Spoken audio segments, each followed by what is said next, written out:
Hi guys, and welcome to another episode of UnitedQ BBQ Podcast, the only barbecue podcast radio in the UK, brought to you by your host Dan from UnitedQ and his co-host BBQForte. Hello.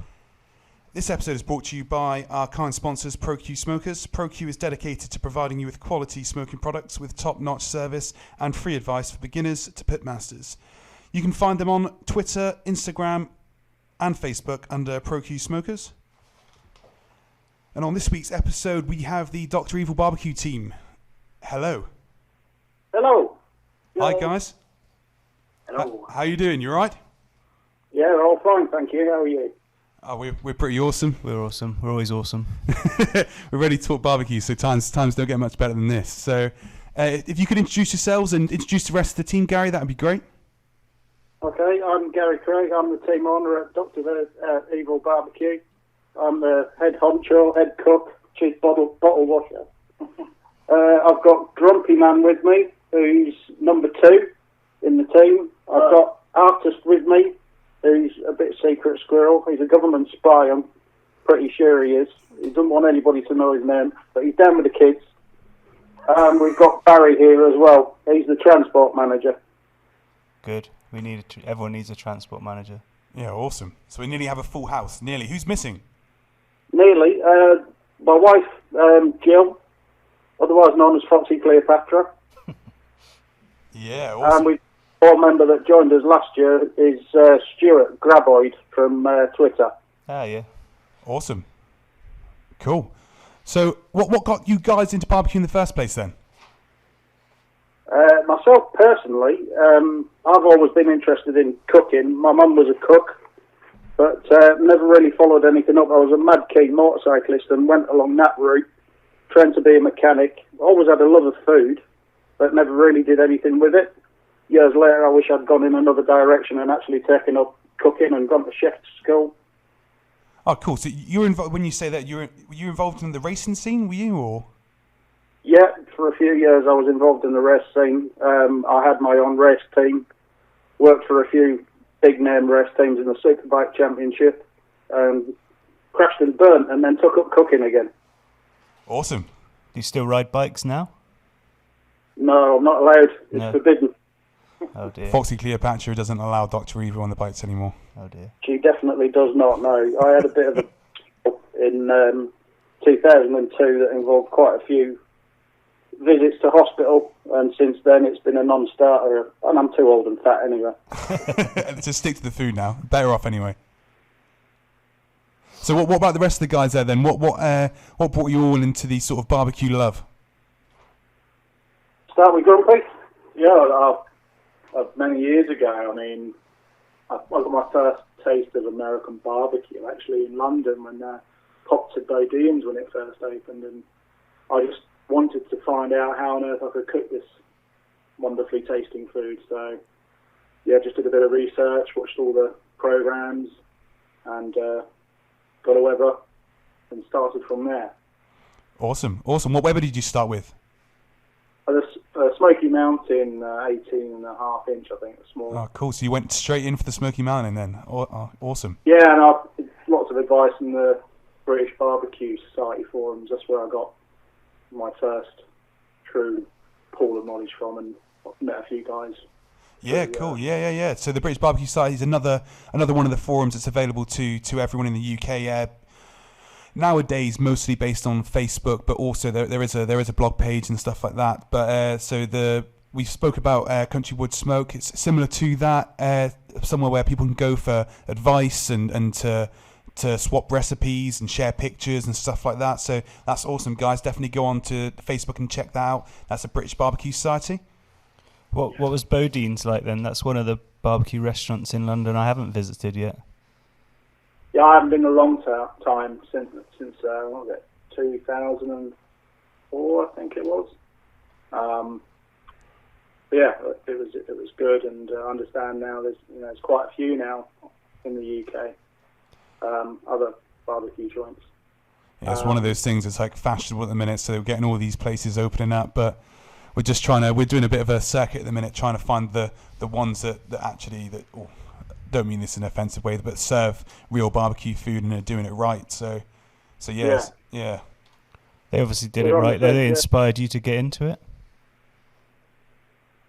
Sorry, say that again? Bodine's obviously did the good job there because they inspired you to get into it further. Yeah. And then met Gary through one of the competition courses that they'll probably chat to you more about. Yeah. Yeah, cool. That's where I am. Awesome. I did meet two of the other guys through Barbecue Society Forum, and then we became friends online and met up. Myself and Gareth, we met up on a Pitmaster course that was held in 2012. Was that the Slap Your Daddy one or a different one? Yeah. It was a 2-day backyard and competition course that we took.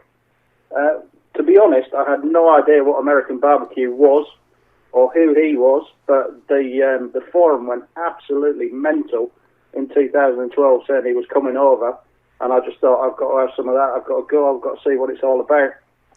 Yeah, awesome. Just for the listeners that don't know, could you let us know who he is and where he's come from, his sort of background, and why everyone was so excited when he was coming over to the UK? Oh, Harry Sue is the owner of Slap Your Daddy Barbecue, and he's from Diamond Bar, California. And for many years, he was pretty much the winningest man in barbecue. Aside from the likes of Myron Mixon, he was making a real big name for himself in 2010, 2011, 2012. And Toby managed to secure his services over in the UK for a 3-day course. And everybody just went crazy for it. Yeah, awesome. He's one of the biggest names. Harry Sue's one of the biggest names in barbecue.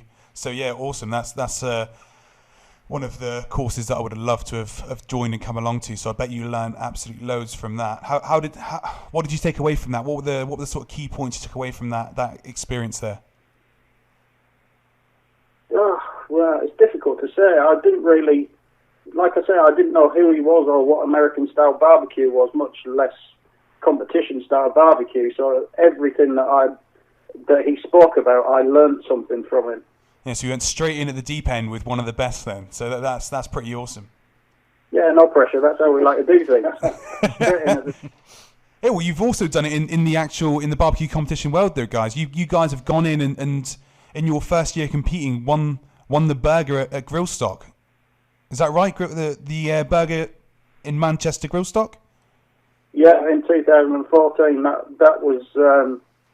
That wasn't my doing. That was Grumpy. He's the burger expert. I just kind of slept along and tried to do my barbecue thing at the same time. So what goes into making an award-winning burger then? What sort of things should our listeners try and adapt their burgers to get them up to your sort of standards? Well, judging by the recent competitions, it's really good at the moment. It's really competitive. What used to be, I think, a bit of a side section to the barbecue event has become very popular now, especially with all the gourmet barbecue gourmet burger companies around the place now. But this is pretty much the usual, just good quality meat, a good ratio of lean to fat, a good quality bun. Brioche is pretty popular now, and then whatever secrets or ingredients you want to put in there. Awesome. What sort of fat content, what sort of lean to fat do you go for? Without revealing your top secrets. The typical amount is 80-20. Okay, cool. That's ground chuck, as they say in the States. Or you can pick different cuts of beef and mix it all up for a more of a custom and yeah, cool. Do you just go for a straight beef burger, or do you add bacon or anything like that into it? Yeah, or fried onions. You can different taste textures in there. I think we did a burger the other year that had a parmesan crisp. Yeah. Nice. Or honestly, the burger that we did in 2014 for Manchester was a really, really simple burger, but it was just done really, really well. Yeah. We tried amping up the difficulty level at the next year, and they didn't quite go for it. It was a bit too arty-farty. Yeah. Simple recipes, really well cooked, are the way to go in the competition. Okay. Yeah, awesome. I think about barbecue as well. Like people often sort of, I don't know, once they get really into barbecue, start forgetting about your burgers and your sausages and stuff like that. But I quite often like to just reel it all back in and just go for a nice simple burger or making my own sausages or something like that, and just cooking some good quality sausages and burgers on the queue, which is awesome. You can't ever shy away from that, I don't think. Yeah, we're not just a competition team. We're all individually barbecue nuts as well. And myself and Grumpy, we've just done a sausage making course at Red Barn School Farm.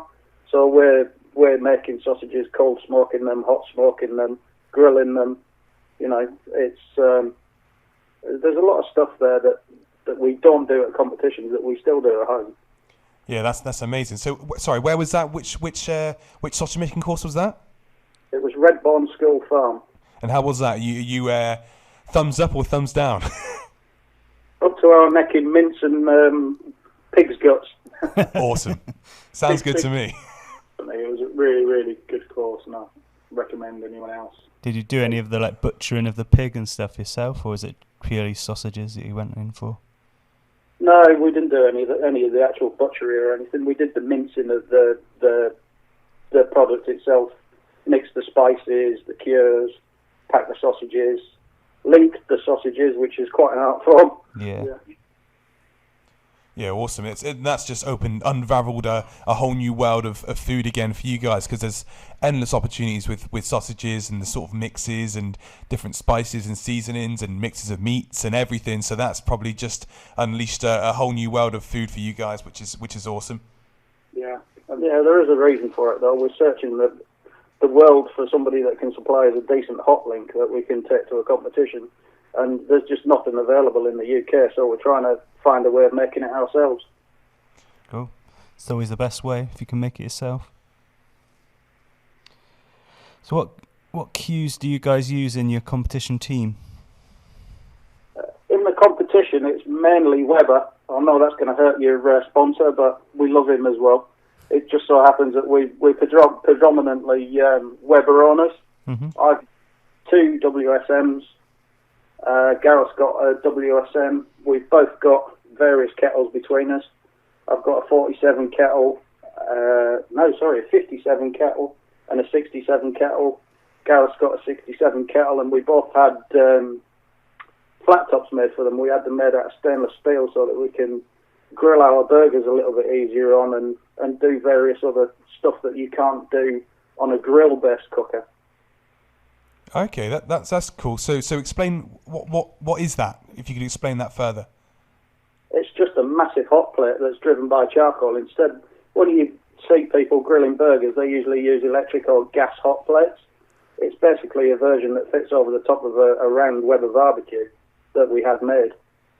Yeah, awesome. And then they quite often drop the bowls on to melt the cheese and stuff like that on the hot plates. That's something you see regularly happening now. That's cool. That's awesome. So you're modding them yourselves and improving them yourselves. That's really cool. Do you have other cues that you use at home yourself then, outside of the team? I've actually got seven different types of cooking apparatus. Some of them smokers, some of them grills, all of which have got mad names. Go on then, reel some off for us. Give us some names. Kelly Kettle, Bertie Bullet, Terry Churros. I've got Betty Bullet. I've got Little Henry, he's special. Keith. I've got a big pop of smokers called Derek. And the pizza oven we don't talk about. Yeah. So you got a bit of everything then, awesome. Yeah, I've got smokers, curry cookers, grills, a wood-fired oven, but again, don't talk about that. Yeah, there's a little curry cooker. We did the curried goat on there one time, didn't we? Yeah, they're massive fans of goat as well, aren't they? Yeah, we're really keen on trying to get more and more into goat this year. We've been talking about it again this week, haven't we? Yeah, we're just trying to... It's difficult. I can't get hold of a whole goat down here for some reason. I'm trying to get hold of one. So if anyone's listening can get hold of a goat for me, I don't mean for free. I want to buy a goat. So if you can get hold of a goat for me, I will buy it from you. So thank you very much. Please email us and let us know. You don't have to wait for an email. I can tell you. Chestnut Mates. Chestnut Mates. Chestnut Mates. Boom. Yeah. They're on Twitter. I think they're on Facebook, but you can definitely pick up anything you want goat based from Chestnut Mates. They're brilliant. We got I think it was a whole shoulder. Yeah. That we in our first competition on our Chef's Choice, we did curried goat, which we thought was fantastic, but apparently it lacked oomph. Huh. What went into your curried goat recipe then? Goat. Oh yeah. Anything else? Oh. That's probably why it lacked a bit of oomph, I think. He just served up a goat on a plate and called it a curry.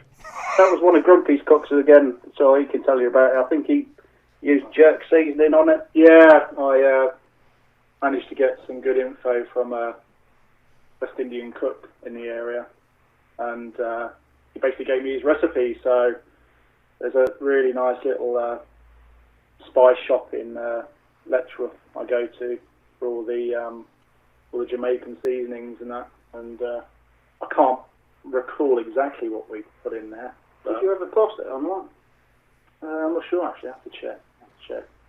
Yeah, unfortunately you're dealing with people that have got no memory of what we've done whatsoever. Yeah, great.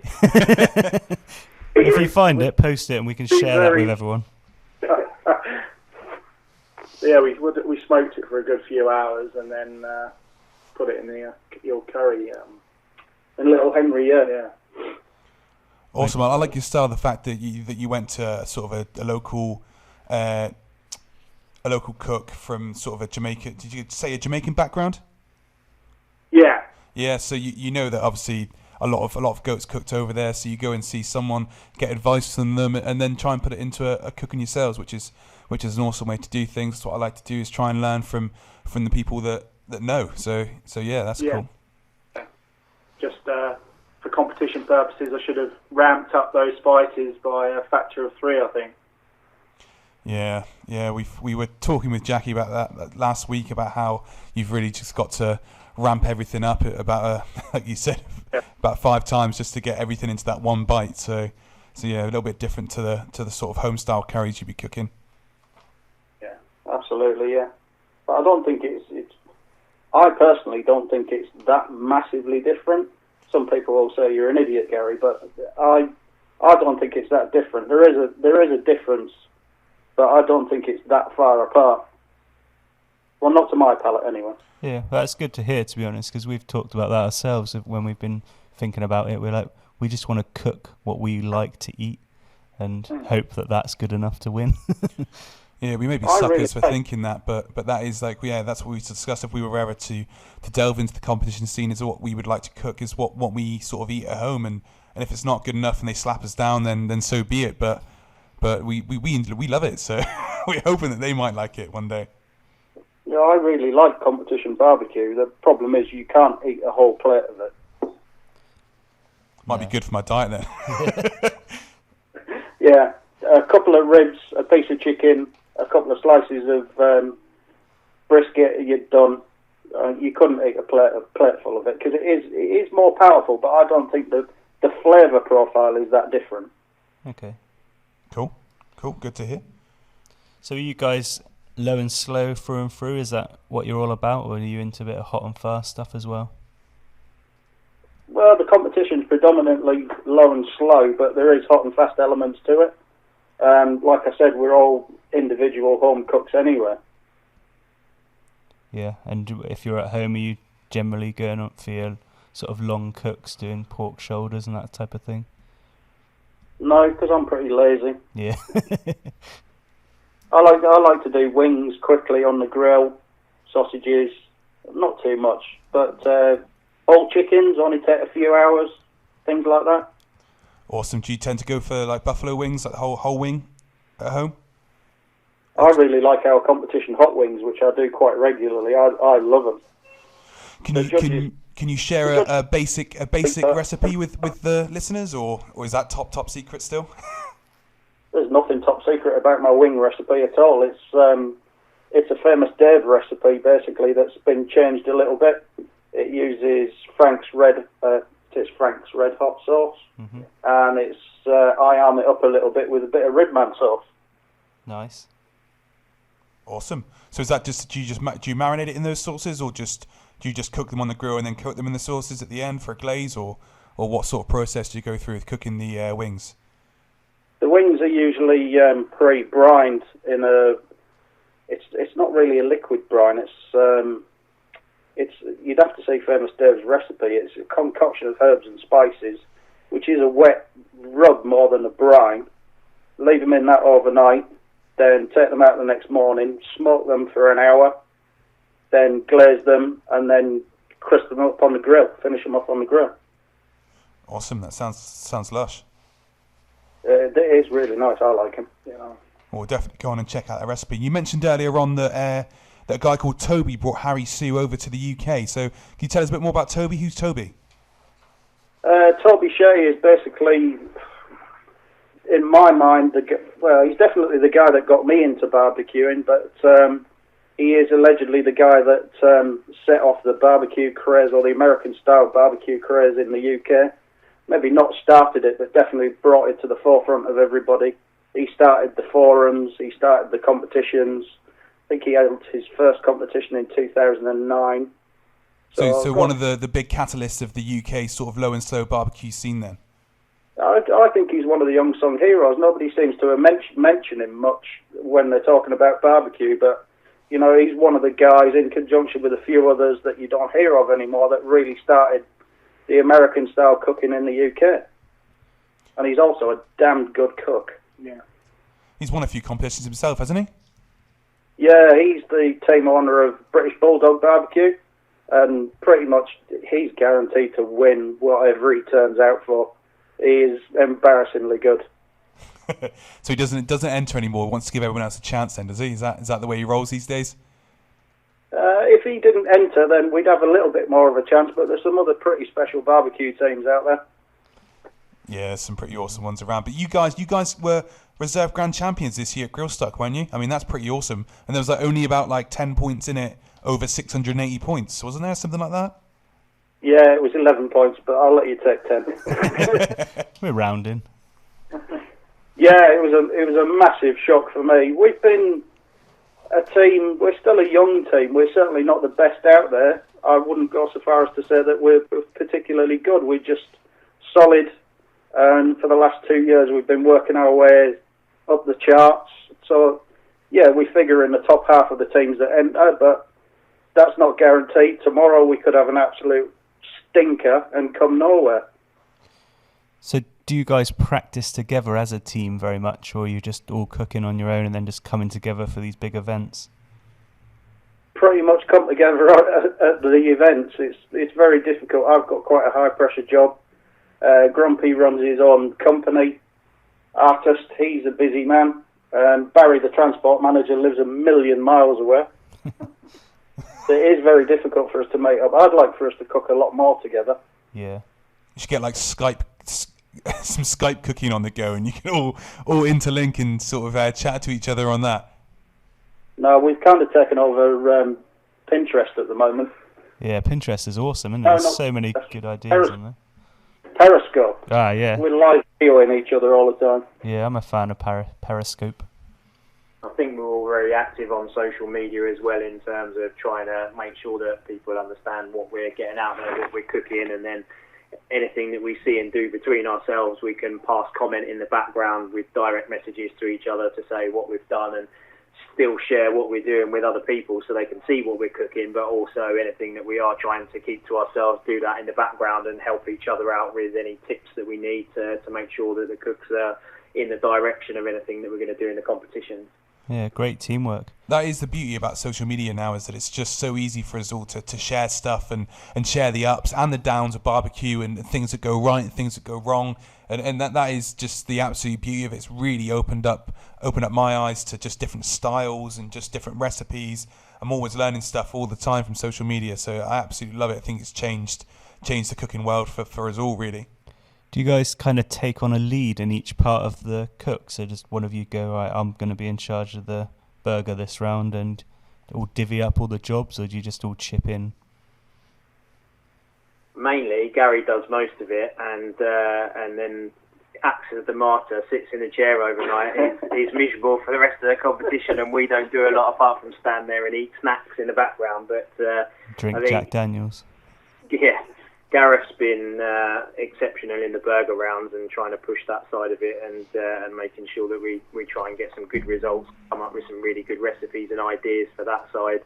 I think Gary's now decided that the format of the team will change a bit this year, and some of the rounds have been divvied up between the team, and we're going to take on a bit more responsibility for... Gary wants some Jack Daniels instead of cooking all the time. Yeah, I think too many late nights sitting in a camping chair next to the smokers over the last few competitions have taken their toll, and whilst we've all told him to head back to the hotel and let the gurus do their magic, it's not worked. So I think this year might change it up a bit, so we're looking forward to the competitions that we've got booked in. I'm still sleeping by the smoker. Save money on a hotel. Yeah, ideal. No, I do manage to book a hotel for 2 nights and then never go anywhere near it. Yeah. Well, at least you got a nice toilet if you want to run to the toilet, no?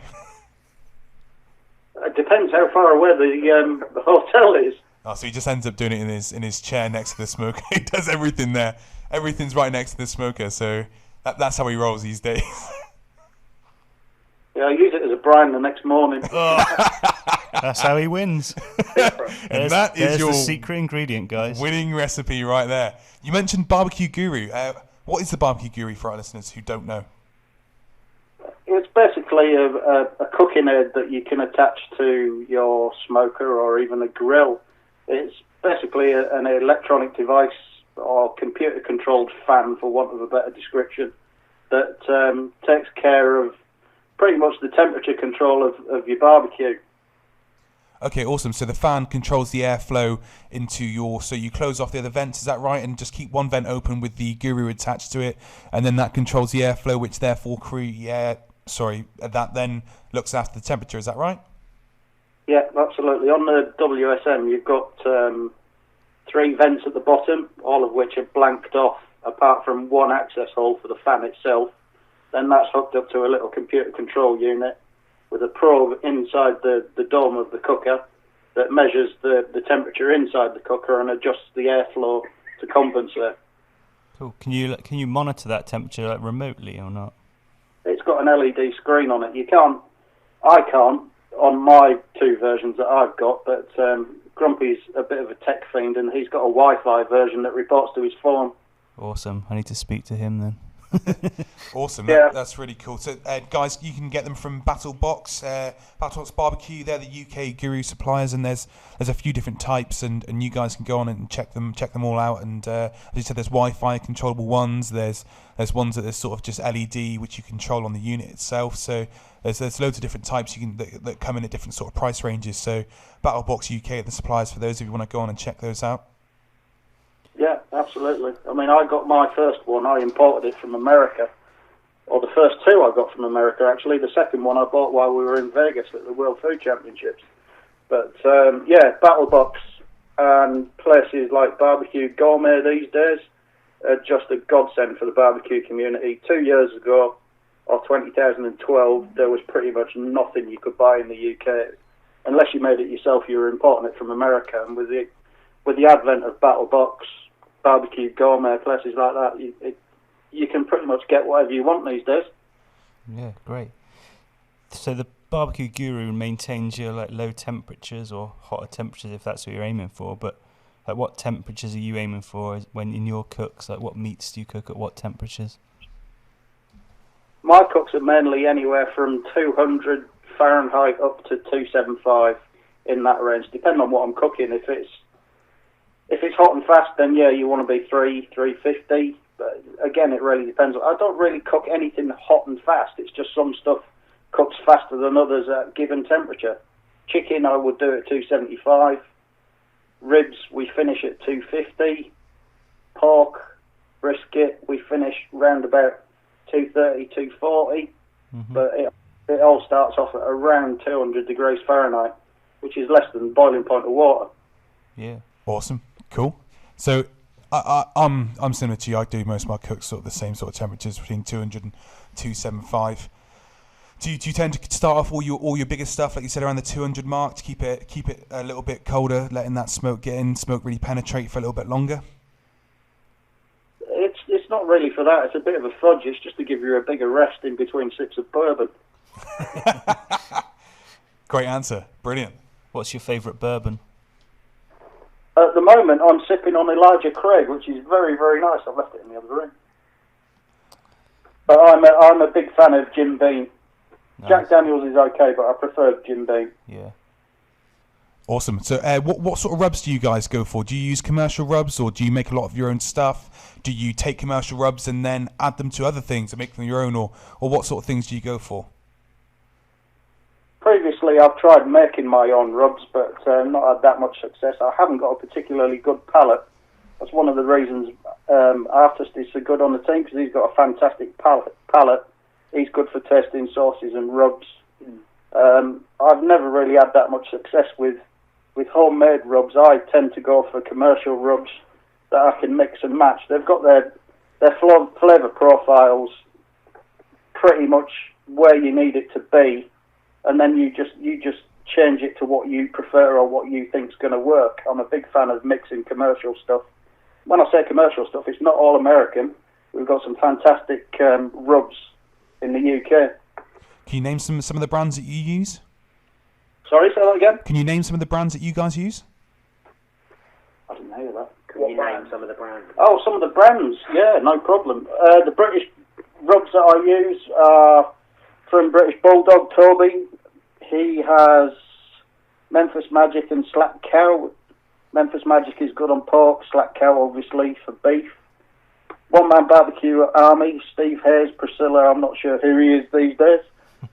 He has Gorilla Powder. I've got a list here somewhere.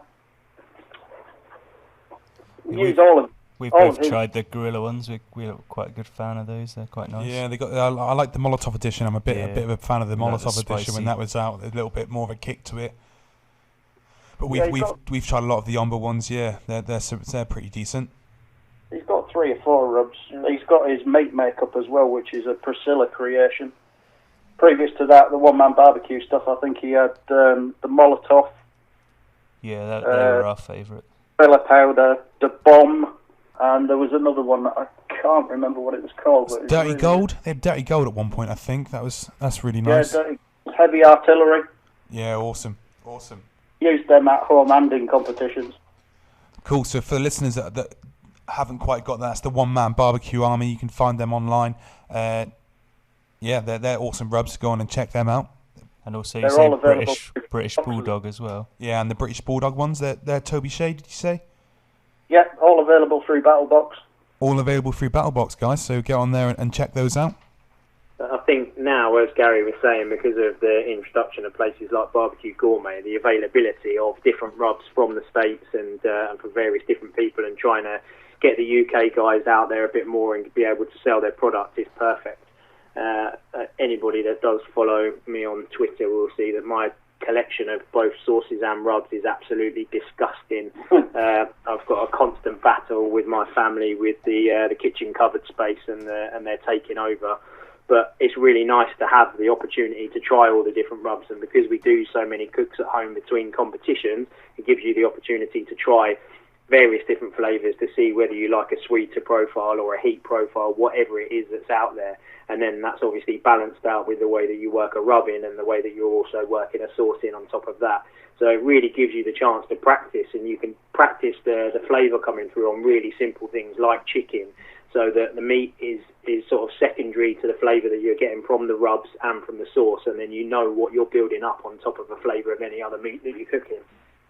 Yeah, that's awesome. I'm on a condiment and rub ban at my house as well, and I think BBQForte is too. I think if I can't help it, I just go to even just like food markets and stuff. I go to all these places and I'm like, ooh, what's this? Taste this, taste that. Buy this, buy that. I get home and that's I'm in the doghouse for another week, not spoken to. They're not going in my cupboard.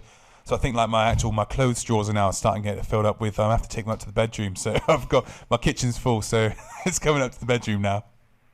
It's just nice to be able to have that, and Barbecue Gourmet are great now for the amount of rubs and sauces that they've got, and and the opportunity to be able to buy them before, you were completely reliant on either buying them in from the States yourself and paying a hell of a lot of import duty and postage costs to secure stuff over here. And now there's the opportunity to get them for a really decent price, and from a lot of the teams that go out in the US and compete regularly and get some really, really good results. So you can then get that into your own home and tweak the recipes and play around with it and see what you like yourselves. Yeah, awesome, man. We've seen this week that ProQ have just eminently about to release their own range of rubs as well. So I'm looking forward to trying those out. Another British brand bringing out some rubs which are pretty cool. So looking forward to trying them. I think they sent some batches out this week, so random people across the country are going to be reviewing those shortly on the forum. So we'll get to see what they're like. I think Ty from ProQ described one of the rubs as herby, so that could be interesting depending on which way he's taking that. Mm-hmm. Could be creating a few barbecue zombies. Yeah, awesome. They talked to us about one that they had, like, it was like five different types of pepper in it and stuff like that. So, I mean, maybe for artist palate, that might be something that might set him off crazy. So looking forward to hearing what he thinks about that. You guys have mentioned your social medias a couple times, like your Twitters and stuff like that. So could you guys, we're not finished yet, but if you guys could just roll off a few of your social medias so people could get in contact with you and add you up and tweet with you and stuff like that. Well, mine's dead easy. Mine's Dr Evil BBQ. You can Google that and you'll find me on Pinterest, Twitter, Instagram, Facebook, Periscope. I'm all over the place. But unfortunately, not everybody knows that we're a barbecue team. How about the rest of you guys? Did you see the tweets yesterday from Blue Smokehouse? No. I've been talking to him for the last 2 years and he didn't realise that we were a barbecue team. Just thought you were Dr. Evil that liked barbecue. Yeah, big up to Sly. Yeah. How about the rest of you guys there? Where can we find you online? Transport Manager's shy, he doesn't want to say, but he's Baz at 1216 on Twitter. Cool. I'm on Twitter on Grumpy Man UK. And surprisingly not that grumpy. He actually sounds quite chirpy, actually. I'm not sure that this grumpy can stay around for much longer. Yeah. Mr. Happy, we'll call him instead. And then my one's Artist Wimfag, so it's a bit of a difficult one to look up, but how'd you spell it? ARTUSTWIMTHAG. Cool. Just look for government spy. Yeah. Right, listeners, add them on social media and get tweeting, asking for recipes, sharing your stuff with them. Ask them any questions you want. They are the guys in the know, so they can help you out there. I think we do quite a lot as well. I mean, we've been out socially quite a lot over the last year or so, and going to various different restaurants and trying other stuff. So we had a recent trip to Hotbox in Commercial Street in London just before Christmas. And while we were down there, we actually were fortunate enough to meet up with the ladies from Hangfire Barbecue as well. So we got to sit around and have some drinks with them after, which was really nice to see. But it's nice. I mean, you were obviously mentioning earlier on about barbecue restaurants that are serving around the UK. And I think it's no surprise that it's my mission to go out and try as many of them as possible. And I'm quite active in doing so and speaking about them afterwards. So I've been around quite a few and looking forward to quite a few of the new openings that are being discussed at the moment as well. As we were just saying, the Hangfire ladies have got their restaurant opening in Barry Island. So that's going to be one to look out for, I think. Yeah, awesome. They're lined up to come onto the show just after. They're a bit busy at the minute with the opening of the restaurant, but as soon as that's up and running, they're gonna grace us with their presence on the show. So looking forward to that one. How was Hotbox then? Very good. Yeah, we came out of an expensive bill, unfortunately, because of Dr. Evil's habit against bourbon. But I think your bill was expensive. I had to pay for the Hangfire girls. They drink a lot. Well, you got to go to their place and make it up then. You got to reclaim it over the bar.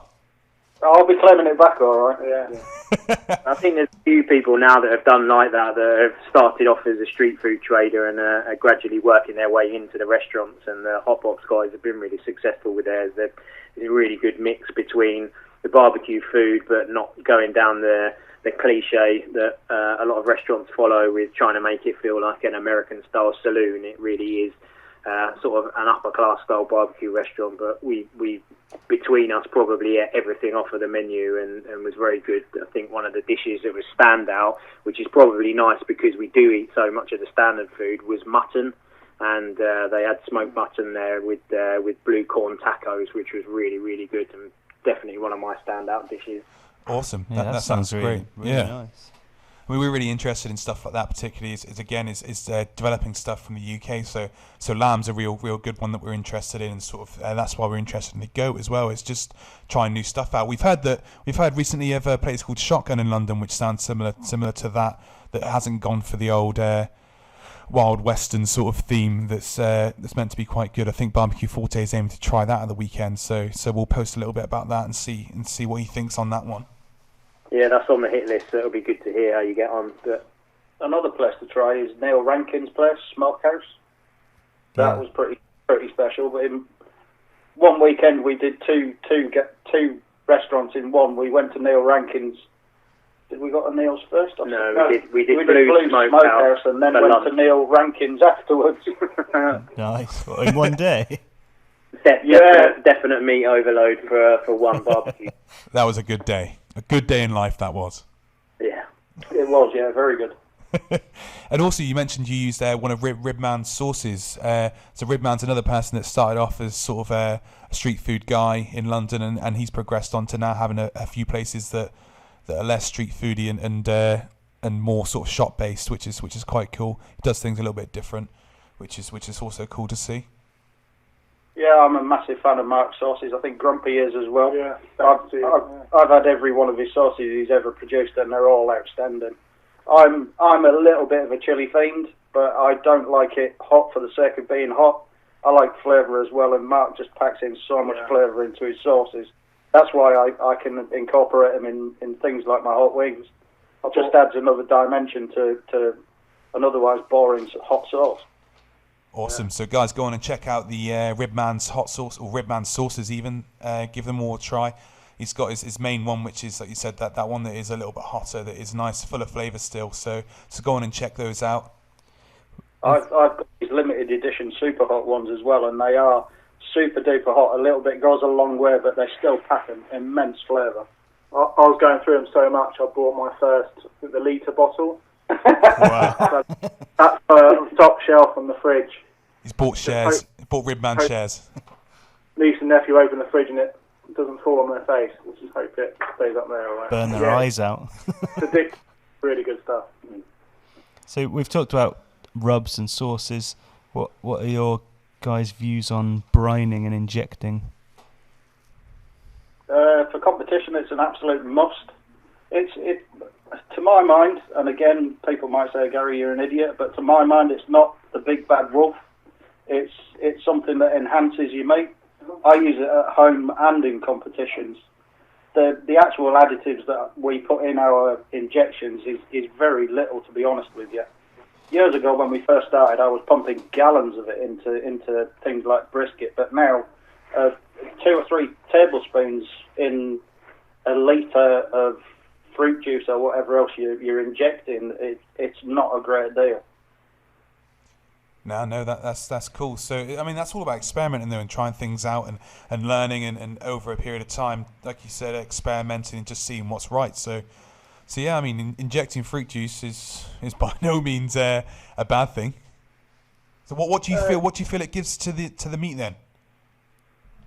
For competition, the additives are supposed to help you retain moisture, give you a stronger, if you're using it in brisket, like a stronger beefy flavour. But I don't think it affects the flavour that much. Just makes it moister. That you mix in. I mean, you put an extra little teaspoon or tablespoon of rub in your injection as well. The rub that you're using on the outside, you want to get deep on the inside of the meat as well. That's exactly it. If you're cooking a large joint of pork at sort of 3-4 kilograms, or you're doing a brisket at anywhere between 6 and 9 kilograms, you've got an awful lot of meat which is actually inside. So you're only rubbing the surface area of the meat, and that's where the flavour adheres to. So actually being able to drive some of that flavour directly into the centre of the meat makes the injecting side of it something that, I mean, I even do it for home cooks, as a lot of people do, and yes, it takes a bit more time and preparation to do it, but it's worthwhile, I feel, for what it gives. And you're not necessarily using the commercial competition style injections when you're doing it at home, but just simple concoctions of fruit juice and some cayenne pepper, some soy sauce, whatever you want to mix up, whatever you prefer as your flavour profile, and instead of it then just sitting on the outside of the meat, you're actually driving it into the centre and creating a bit of flavour from the inside out as well. Yeah, awesome. It makes perfect sense. So definitely worth a try. Definitely worth trying out. So guys, do you all have sort of a favourite wood that you tend to smoke with at home, or do you often blend your woods, or are there certain things that you try out? I'm a fan of blending. I used to be predominantly just apple wood, but now I try different woods. For competitions, I really like, but even for home, I like oak and hickory. Mm-hmm. And I've also incorporated things like maple, which I really like. What's the nutty one? Pecan. I really like pecan as well. Pecan's a good flavour. They're all pretty light. Jackie touched on it when you did an interview with her last week. You know, the smoke shouldn't be overpowering. You use little and often. I do like to taste smoke. I don't want to wear it, but I do want to taste it. And some of the restaurants we've been to, I just haven't been able to taste it. The ones where I can taste it, they kind of stand out for me. Yeah, we're both big fans of tasting our smoke in our food. We feel like if you're going to smoke it, you need to taste the smoke. Yeah, absolutely, but you don't want to overpower it, make it bitter or tarry. No. You don't want to walk out and be smelling of it 2 days later either. I think I've been quite lucky that I've managed to get a contact at a company called Treewood Charcoal, and the guy there has been able to supply me with some stuff that you don't usually get hold of. So I've had some purple plum and some beech, various different woods, and not necessarily for the competition cooks, but certainly at home, just come home with big boxes full of wood chunks, again taking up extra space in the house that people don't appreciate, but it's good to have the selection of stuff there to try. Yeah, awesome. I'm all about experimenting, so yeah, that's really cool. Do you feel like the fruit woods you can really taste? Do they give much of a flavour to the wood from the fruit, or is that a myth, or do you guys feel it really does enhance the flavour? I can pick up different tastes. Well, not tastes, not even flavours. I can pick up a difference between, say, a wood and an apple and a hickory. Yeah. I can't taste any apple, no, if that's what you're asking, but I can taste the difference between types of wood rather than, yeah, that's apple or that's hickory or that's chestnut. I can't tell the difference. Okay, cool. But we did say, it gets sad when you're walking around in the colder winter months and you can walk past someone's house and they've obviously got a real log fire in, and you're sniffing the air trying to work out what logs they might have on. So you guys have been a team for a few years now. Have you ever competed in other teams or anything before you came together, or is this the start? It was just you guys from the beginning through and through? In barbecue, myself and Gareth, we met at the Slap Your Daddy course in 2012, and we ummed and ahed about setting up a team in 2013 and never got round to it.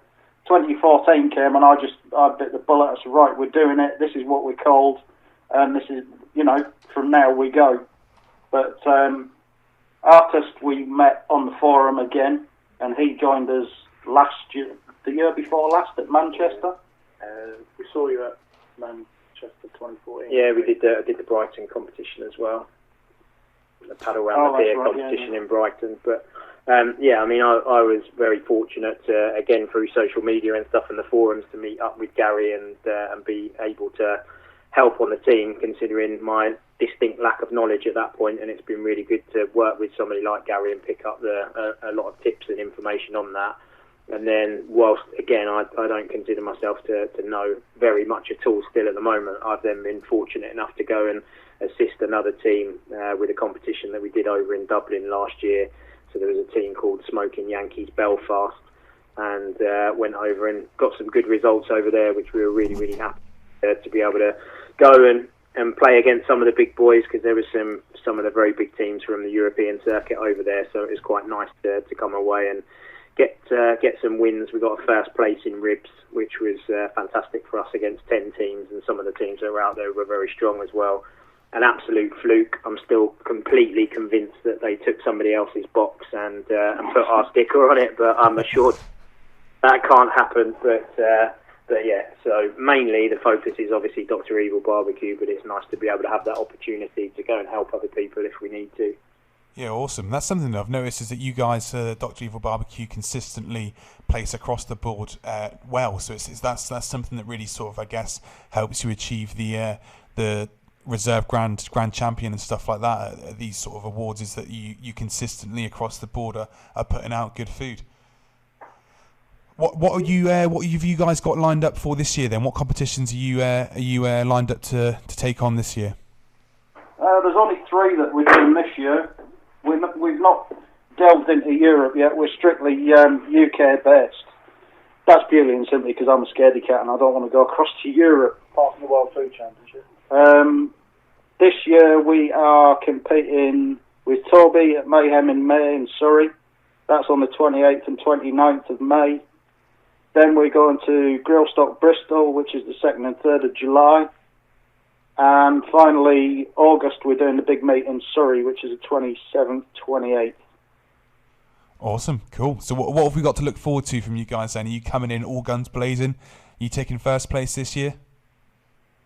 We'll kind of be making it up as we go along as usual. Drinking loads of bourbon? Oh, absolutely, yeah. Sleeping next to the smokers? Yes.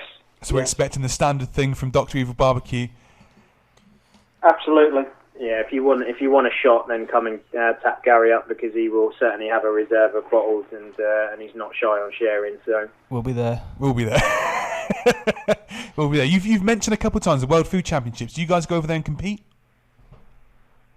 Thanks to Grumpy winning the 2014 Burgers Grillstock, that qualified us to compete in the Burger Championships in Vegas at the World Food Championships. Yeah, we went over there.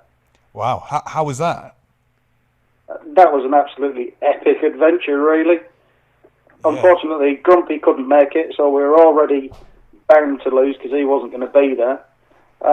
I kind of misread the rules as well, which meant that I discounted our signature burger and had to do something different, but we didn't do too badly. I have to say I didn't take it absolutely too seriously. It was just an added bonus for me. Just an experience. It was more of an experience than an actual full tilt at trying to win it. But we came midfield. I think we were 24th out of 50. The compulsory burger, you had to do 2 burgers, a signature burger and a compulsory round burger with the ingredients chosen by them. The signature burger didn't do very well at all, but the compulsory burger came 11th in the world. Wow. Oh, wow. Awesome. 11th in the world from a team. You guys had just you just formed and you go over there to the World Food Championships and take 11th. That's amazing. Yeah, no pressure. That was just the one burger. Overall, we came midfield. It was. Oh, even midfield. That's still talking World Food Championships here. Like, just even going. I mean, I bet that was incredible. So, I mean, hat off to you guys. That's amazing. There was loads and loads of superstars there from the barbecue world. I got to meet so many people. There's a common theme coming through with you guys that you're never very serious of anything, I don't think. Not particularly, no. We like to have fun with it. It's a serious business. You've got to have fun with it as well. I did a little bit of research before looking you up to see what I could find online, and the first thing I stumbled across is your Grillstock profile page. Go on. You've got a deep love of Austin Powers, or is this just a random thing you've picked on? Yeah, well, being called Dr Evil BBQ, yeah, I am an absolute nut for Austin Powers. But the Dr Evil thing came around just because I couldn't think of another name. You've got people like Dr Barbecue, Dr Sweet Smoke. A friend of mine that we met on the Slap Your Daddy course has got the best team or company name, he's not a team name, that you could ever want. His company's called Saucy Pig, and I just so wanted that name for our team, but I always struggled to come up with it. I even wrote them down on paper. I had lists and lists of them, and then I just thought, sod it. Dr Evil BBQ. Yeah, I love it. I think it's awesome. I love your logo as well. I think that's a really cool logo. Yeah, the logo is really, really good. A lot of people like that. That was something I had designed by a guy in America called Patrick. He's a cartoonist. It was really cheap, and he did it within a couple of hours. I just told him what I wanted and then gave him the final few edits, and that was it, done. Do you guys dress up in the Austin Powers style when you're competing? No, it's. I've always wanted to. Let's all dress up as characters from Dr Evil or Austin Powers, but you know, it's such a tough time at a competition. I'm not naming names. It is for me anyway. We'd have Fat Bastard now somewhere along the line, but